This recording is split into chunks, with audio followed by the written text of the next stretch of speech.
সকাল সকাল ঘুম থেকে উঠে দুই বন্ধু মিলে রওনা করে দিলাম বাজারের দিকে এবং বাইরে ঘুরে ঘুরে বৃষ্টি হচ্ছিল এবং অনেকক্ষণ রিক্সার জন্য অপেক্ষা করার পর একটি রিক্সা পেলাম এবং রিক্সাওয়ালা মামাকে বললাম বাজারের দিকে নিয়ে যাওয়ার জন্য এবং দুজন মিলে রিক্সায় উঠে পড়লাম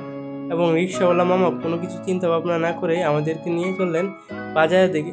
এবং রিক্সায় উঠে বৃষ্টি উপভোগ করার মজাটাই অন্যরকম এবং বাইরের পরিবেশটা ছিল অনেক মনোমুগ্ধকর। তারপর আমাদের পরিচিত মুদির দোকান ওই ভাইয়ের দোকানের দিকে চলে আসলাম। অনেকক্ষণ দাঁড়ানোর পর ভাই আসলো। তারপর ভাইয়ের কাছ থেকে 50 কেজি চাল, 3 কেজি পেঁয়াজ এবং 2 কেজি তেল এবং অন্যান্য উপসামগ্রীগুলো নিয়ে নিলাম বাইরে। তারপর মুদির দোকানে কেনাকাটা শেষ করার পর আবার আমরা রিক্সায় উঠে পড়লাম এবং রিক্সাওয়ালা মামাকে বললাম আমাদেরকে বাজারের দিকে নিয়ে যাওয়া যাও এবং রিক্সাওয়ালা মামা দেরি না করে সঙ্গে সঙ্গে আমাদেরকে নিয়ে আসলেন বাজারের দিকে এবং আমরা রিক্সা থেকে নামলাম এবং রিক্সা থেকে নামার পর রিক্সাওয়ালা মামাকে ওনার ভাড়াটা দিলাম এবং ভাড়াটা দেওয়ার পর আমরা চলে গেলাম একেবারে সরাসরি মাছের বাজারে প্রবেশ করার পর আমরা দেখতেছিলাম কোন মাছগুলো নিলে সবচেয়ে ভালো হয় এবং আবারও আমরা চলে গেলাম ভিতরের দিকে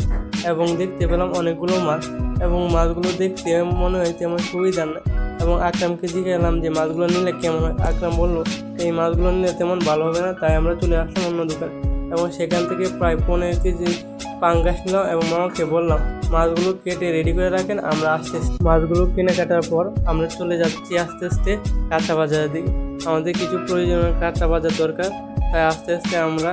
কাঁচা বাজারের দিকে হাঁটতে হাঁটতে চলে গেলাম এবং দেখতে পেলাম অনেক বাজার রয়েছে এবং আশেপাশে অনেক ধরনের সবজি রয়েছে এবং আমরা খুঁজতেছিলাম বেগুন, কারণ মাছের সাথে বেগুনের প্রয়োজন। তাই আমরা খুঁজতে খুঁজতে এক মামার কাছে বেগুন পেলাম এবং বেগুনওয়ালা মামাকে বলতেছিলাম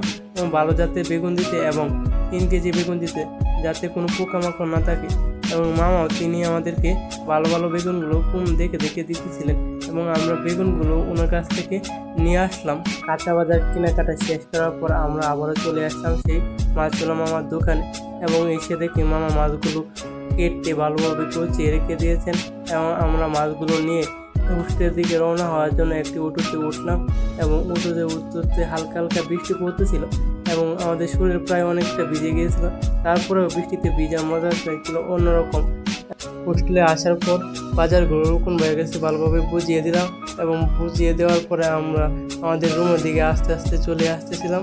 এবং এখানে আমাদের আজকে